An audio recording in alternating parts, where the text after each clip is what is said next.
dans cette vidéo, nous allons finaliser la page d'accueil. Je vous rappelle que ce qui nous manque, si nous nous référons à notre mind map dans la page d'accueil, on doit en même temps présenter le produit et mettre un CTA, c'est-à-dire un appel à l'action, un call to action, et, sur cette page d'accueil. Alors, qu'est-ce qu'on peut mettre là-dedans? On va déjà modifier cette page avec Elementor pour retrouver les éléments que nous avons déjà préparés lors des dernières vidéos, et notamment le haut de page et le bas de page qui sont des éléments que nous avons enregistrés. Ici, vous avez la section qui contient le menu. Là, le vraiment haut de page, d'accord? Et là, maintenant, on va mettre des choses dedans. Alors, la première chose à faire, évidemment, est soit de prendre une section d'une colonne et de commencer à la remplir. Mais par contre, vous voyez, on n'aura pas le fond. Alors, on peut le mettre, le fond, bien évidemment, en passant ici par la section, styliser la section et aller mettre du fond.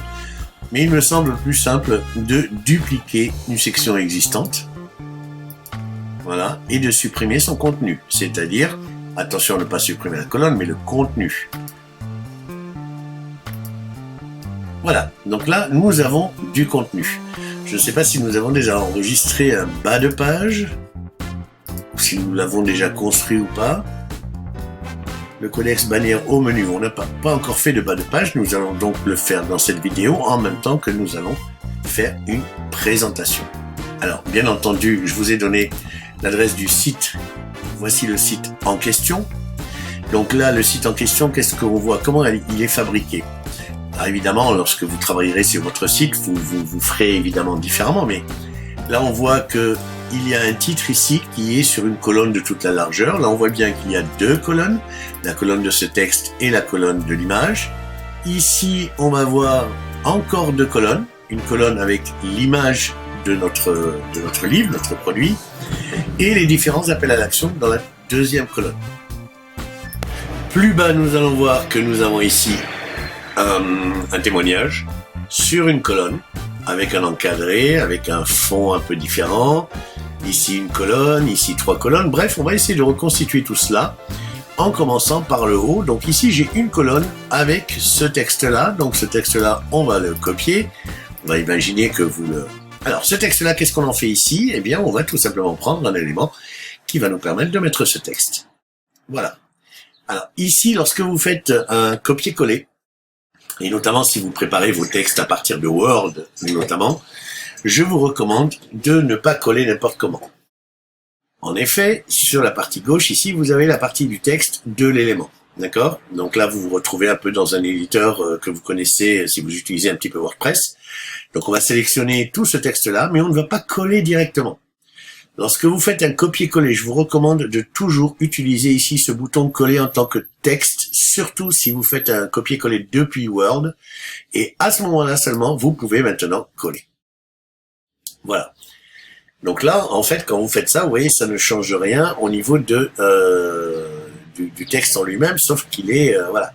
Là, il faut le centrer, il faut voir au niveau un petit peu typographie ce qu'on veut faire. Là, on est à une typographie du style un peu Times qu'on ne recommande pas parce que il y a des problèmes de lisibilité. On préfère des caractères bâtons, donc plutôt de l'Arial, de l'Helvetica. Donc c'est ce qu'on va faire. Donc là, vous voyez, malgré le fait qu'on ait quelques boutons ici, on ne va pas les utiliser. Je vous recommande de ne pas les utiliser. Préférez plutôt ici la partie style, dans laquelle, eh bien, on va reprendre, eh bien, par exemple, ce jaune là. D'accord, puisque comme on a fait ici, vous voyez ici, bon, on va dire que il y a trois couleurs dominantes, le noir de fond, le blanc et cette espèce de jaune. Le jaune qu'on a déjà utilisé ici dans la partie menu. Donc ce qu'on peut faire, c'est aller voir la partie menu, dans la partie style, chercher la partie menu Stimitel, item, active. Voilà, ici active, c'est ce orange-là. Donc on va copier le code ici. On va retourner dans notre élément ici. Et on va lui dire que la couleur du texte, eh bien, je vais coller la bonne couleur. Ah, il l'a pas prise. Alors je vais faire avec le clavier plutôt, hein, CTRL-C, CTRL-V. Donc, c'est où? C'est dans menu style, active, ici, vous voyez, c'est déjà sélectionné, sinon je sélectionne tout ça, je fais un CTRL-C, ou commande-C si vous êtes sous Mac, voire même, je comprends pas pourquoi ça ne marcherait pas comme ça, avec un copier et un coller ici, ça devrait marcher, il n'y a pas de raison. Voilà, c'est bon. Alors là, on a la bonne couleur. On va jouer sur le côté centré, bien entendu, et on va jouer sur la typographie. Alors la typographie, on a choisi une typographie comme ça ici, et puis je vous rappelle que cette typographie qu'on a choisie, c'est la police suivante que nous allons trouver. Typographie, voilà. On va trouver la police ici, c'est la Josephin 100. Eh bien, on va garder cette police. Donc ici, on se met sur Josephin 100, voilà, et on va plutôt le mettre en gras. Donc ici, vous avez la graisse, et vous pouvez choisir les différentes graisses possibles. Donc comme c'est un titre, on va plutôt le mettre en gras, voilà, et peut-être qu'on va le mettre en majuscule aussi. Ça serait cool aussi de le mettre en majuscule, voilà. C'est un titre, hein, donc c'est censé attirer l'œil. Et puis ici, vous pouvez jouer sur la taille. Alors encore une fois, là, vous voyez que on a beaucoup d'espace. Donc là aussi, on va réduire cet espace en hauteur. Donc ici, je vais aller dans la partie avancée et je vais délier déjà les 4 valeurs de marge et je vais mettre une marge négative en haut pour remonter un petit peu le texte. Voilà. Alors ensuite, qu'est-ce qu'on a? Ensuite, on a ce texte et l'image. Donc 2 colonnes. Donc on va faire exactement la même chose. On va déjà, oui, on va peut-être réduire aussi en bas. Voilà. Et on va dupliquer tout simplement encore. Voilà, comme ça, vous voyez, on a toujours le fond. Alors ici, on va supprimer ça, bien entendu. L'élément, voilà. Et on a besoin de 2 colonnes, alors qu'on en a une. Bien là, on va prendre la colonne ici et on va juste la dupliquer. Et nous voici avec les 2 colonnes. Alors ces colonnes-là, vous voyez qu'elles ne sont pas vraiment égales, même si on fait un peu ce qu'on veut là-dedans. Soit on peut manuellement gérer, vous voyez, l'espace, enfin les dimensions, avec, vous le voyez, noter les pourcentages, mais on peut aussi aller très précisément sur les pourcentages. On peut faire du 60 et 40 pour l'image, c'est ça, on va dire oui. Donc ici, je veux 60% de largeur pour cette colonne. Eh bien, il me suffit, largeur de colonne ici, de donner 60%. Il restera donc forcément ici 40%, ce qui est normal. Là, on va avoir un texte, là, on va avoir une image. Donc, on prend les éléments dont on a besoin, l'élément texte d'un côté et l'élément image de l'autre. Voilà. Alors, on va s'occuper déjà de styliser, on va faire différemment que la première fois, pardon. On va déjà styliser cette police de caractère, ça sera du blanc déjà. Ça sera pas centré, ça sera à gauche. On va mettre ça en blanc. Et on va garder notre Josephin 100. Voilà. On va peut-être réduire un petit peu sa graisse. Alors 500, un petit peu moins, 300, voilà. Quelque chose d'intéressant. Et au niveau de la taille, alors vous avez une taille par défaut qui est toujours donnée, hein, mais vous pouvez bien entendu travailler. Alors pourquoi je prépare mon texte, le style de mon texte, avant de faire la copier-coller? Eh bien justement, parce que si vous faites un copier-coller d'un texte, imaginons que nous soyons sur Word et qu'on copie le texte sur Word, une fois que vous avez stylisé votre bloc, vous pouvez maintenant aller ici, tout sélectionner, et encore une fois, comme je vous le disais, coller en texte. Et là, on colle. Et là, vous allez voir que le texte ne change pas. Il est déjà stylisé. Tout est OK. Il ne reste plus qu'à mettre l'image. L'image, soit vous l'avez, soit on va enregistrer cette image-là. Donc, enregistrer l'image sous. Ça s'appelle Hébreu 1 dans téléchargement. Très bien. Donc, du coup, ici, je clique sur l'élément image et sur l'élément ici et je vais téléverser l'image en question qui s'appelle Hébreu 1. Voilà. Alors, il n'est pas nécessaire que je vous rappelle évidemment l'importance du texte alternatif. Image, livre, hébreu. Important, très important, notamment pour les histoires de référencement, nous y reviendrons dans d'autres vidéos. La description, je vous recommande d'en mettre aussi. Voilà, une fois que tout ça est fait, on insère le média, et voici donc notre média. Du coup, ici, on peut peut-être augmenter un tout petit peu la grandeur de la police, 18, 19, voilà, ça me paraît bien. Et là, on voit qu'on est un petit peu trop collé à l'image, vous le voyez. Donc, on va décaler un peu, on va rajouter une marge intérieure ici à ce bloc de texte. Dans la partie avancée, vous voyez, on a marge et marge interne. C'est ce qui va nous intéresser, la marge interne. Mais on ne veut pas une marge interne sur les quatre côtés, mais uniquement sur le côté droit pour décaler un peu ce texte de l'image. Donc, marge interne, je délie les valeurs. Je vais sur la partie droite et puis je lui mets 10 ou 20 pixels. Allez, 20 pixels. Voilà. Et comme ça, on est vraiment, là, vous le voyez, le texte est vraiment décalé par rapport à l'image.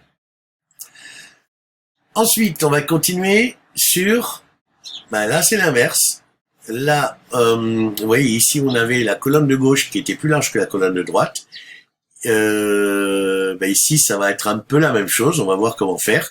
On va déjà récupérer ce visuel. Donc, enregistrer l'image sous. Le codex de marque, le livre PNG. OK. Voilà. Et on va s'occuper maintenant. Alors, comme tout à l'heure, on duplique. Comme ça, on garde les choses. On duplique.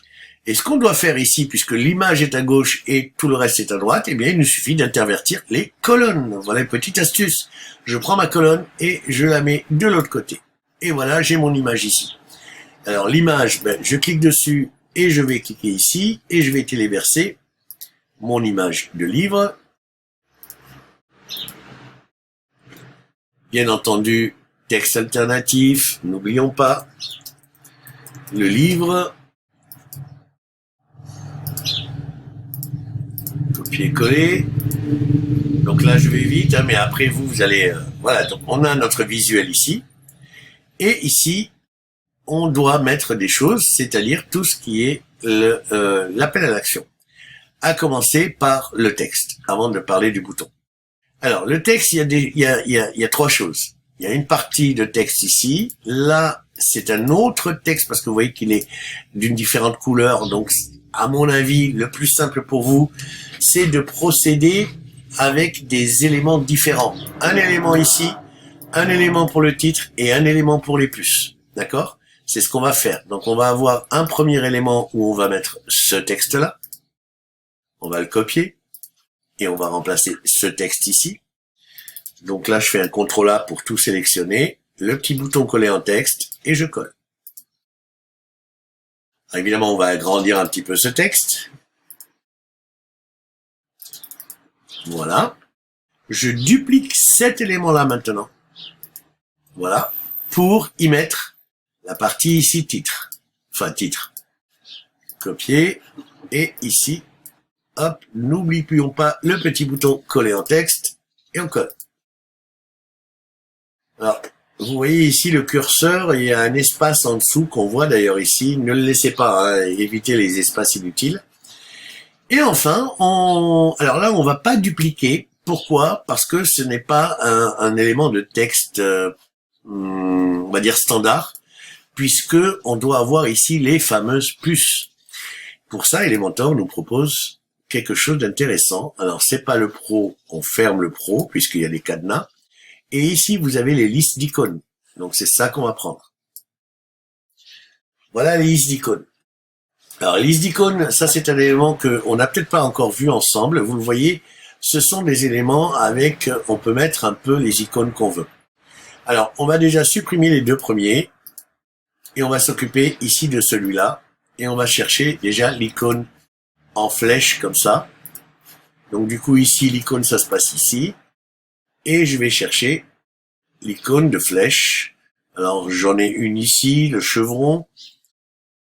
On doit avoir autre chose, les flèches pleines qui doivent être quelque part. Alors, des icônes, vous en avez beaucoup, donc vous avez vraiment le choix. Normalement, vous devriez pouvoir trouver votre bonheur, vu le nombre d'icônes disponibles. Alors, on ne devrait pas tarder à le trouver. Alors bien sûr, on a un moteur de recherche en haut hein, qu'on pourrait utiliser aussi. Mais je pense qu'il ne devrait pas être loin et il devrait être avec ses copains, flèche gauche, droite, haut, bas. Donc normalement, on devrait les repérer assez facilement. Si c'est pas le cas, on va taper ici arrow, qui est le mot anglais de flèche. Et là, c'est pas bon. Donc, faut vraiment aller chercher. On va aller tout en bas et on va remonter.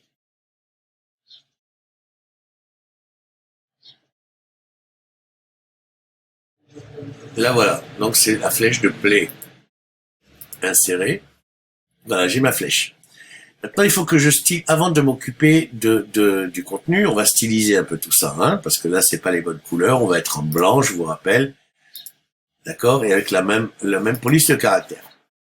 Josephin, la fameuse. Alors, c'est ce qu'on va faire. On va passer dans la partie style ici. Et on va aller sur l'icône et le texte. L'icône, on le veut en blanc. Voilà. Et le texte, pareil, on le veut en blanc. Et en typographie, bien entendu, en Josephin. Voilà. Alors, on va mettre là la graisse 400. On va laisser 400. Ici, on va mettre Josephin aussi, mais il y a déjà le Josephin, donc on va plutôt passer en 400. Alors attention, parce que là, on est... Ok, c'est vraiment du gras. Donc on va aller vraiment en gras. Et là, on va laisser tel quel. Ok, alors les éléments que nous avons, c'est ici les 15 premières pages du roman, donc je copie. Je me mets dans les éléments de liste. Alors comment ça se passe en fait? J'ouvre ici l'élément de liste et c'est ici que je vais coller, c'est dans le texte, d'accord? Voilà. Une fois que ça c'est fait, je peux le refermer, donc vous voyez que j'ai un élément ici que voici. Il me suffit maintenant de le dupliquer. Pour en avoir un deuxième qui va apparaître, on va chercher le deuxième texte, la structure de roman, copier et coller ici. Voilà, on referme et on duplique. On ouvre et on va coller ici le troisième texte, c'est-à-dire celui-là.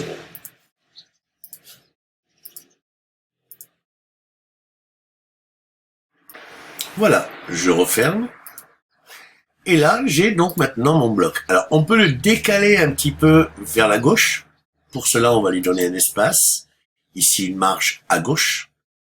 Donc, je vais casser bien sûr la liaison. La marge de gauche ici, je vais lui donner par exemple 20 pixels. Ou même 50 peut-être. Voilà, comme ça, c'est véritablement décalé. Par contre, vous le voyez, il y a beaucoup d'espace. Il y a trop d'espace. Donc, ce qu'on va faire... Alors ici, vous le voyez, tout a l'air centré en hauteur. C'est normal, hein, ici, vous avez dans la colonne, vous voyez, alignement vertical milieu. J'aurais pu très bien me mettre en haut et ça va tout pousser en haut. Voilà. On va réduire un petit peu ces espaces. Donc ici, en marge intérieure, ici déjà, je vais... Attention, c'est la marge, voilà. Si vous savez pas, vous testez l'un ou l'autre, hein. La marge bas, je la réduis aussi un petit peu. Là, je vais agrandir la typographie. Donc de 22, je vais passer, voilà, voulez-vous découvrir gratuitement? On va ici faire ça comme ça, réduire les espaces. Voilà, là c'est bon. Et il nous faut maintenant un bouton. Oui, je veux découvrir. Alors là aussi, on va aller dans le damier pour accéder à tous les différents éléments. Et là, on a un élément qui s'appelle bouton qui est là. Donc là, je vais juste le déplacer en dessous du texte. D'accord? Voici mon bouton. Alors le bouton, je vais déjà le centrer. Je vais mettre un bouton un petit peu grand. Voilà. Le texte du bouton, ça sera « Oui, je veux découvrir ». Donc le texte, il est là. Et c'est de la majuscule.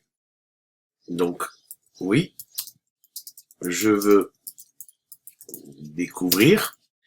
Et vous noterez que il y a la petite main ici. Cette petite main, c'est un icône qu'on peut trouver ici.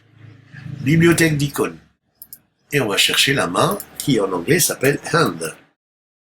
Et le voilà, la petite main vers la droite, insérée. Par contre, on le veut après Et donc ici, position de l'icône, ça va être après. Et on peut un peu mettre de l'espace entre l'icône et le texte ici. Quelque chose comme ça. Oui, je veux découvrir. Donc là, c'est bien un J.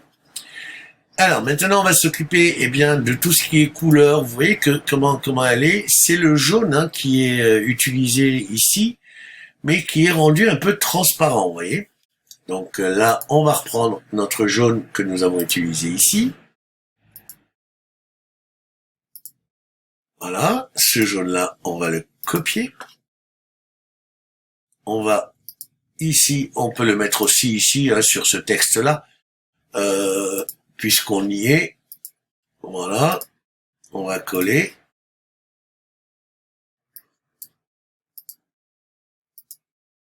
Voilà. Et ici, donc, c'est le style. Alors, le style, il y a deux choses. Il y a le style normal et le style au survol. Vous voyez effectivement que style normal, style au survol. Donc, le style normal, la couleur du texte, ça va être blanc ou noir, blanc. Il reste tout le temps blanc, le texte. Ok, donc ici, le texte, il va être blanc. Et la couleur de l'arrière-plan du bouton, ça sera donc notre jaune, collé. Mais par contre, vous voyez, le jaune, là, il n'est pas transparent. Pour le rendre transparent, j'ai ici le deuxième curseur qui va me permettre de jouer sur de la transparence. Voilà.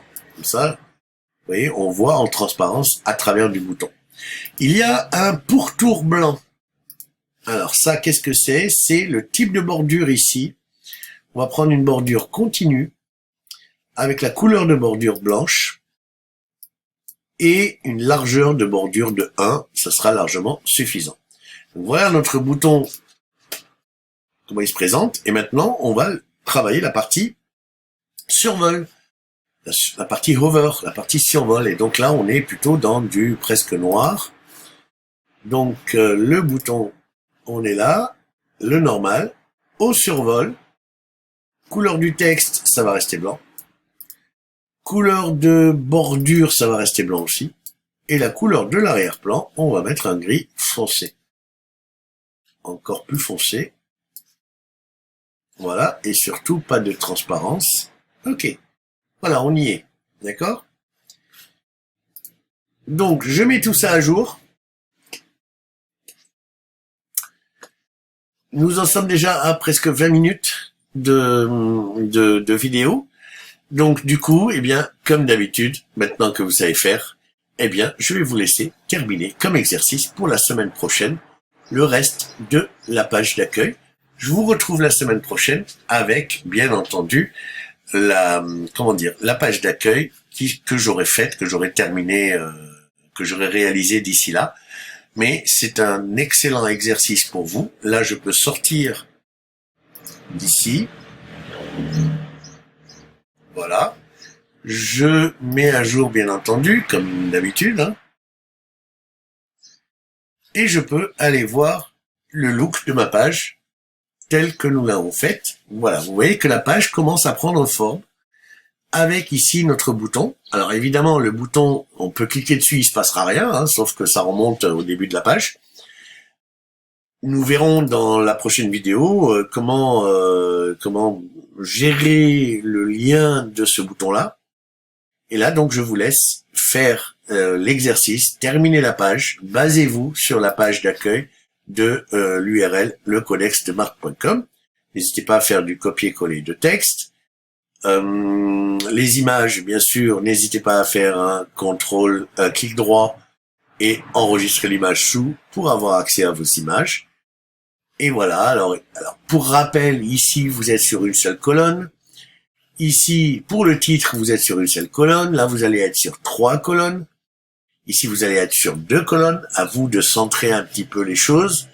Donc, ça se présente de la même façon. Ici, on est sur une seule colonne. Et enfin, on a la partie tout à fait basse dont nous reparlerons parce que là aussi, ne la faites pas tout de suite, cette partie basse, parce que notamment toute cette partie-là ici, c'est un bas de page. Et c'est un bas de page que nous voudrions aussi mettre en tant que modèle, puisque c'est un élément redondant qui va se retrouver en bas de toutes les pages de votre site. Voilà, j'espère que cette vidéo vous a plu, que l'exercice que je vous propose vous plaira. Bien entendu, si vous avez la moindre question, n'hésitez pas soit à m'écrire, soit à passer par notre groupe privé Facebook. Je vous retrouve la semaine prochaine pour suite et fin de la page d'accueil de notre site. À bientôt.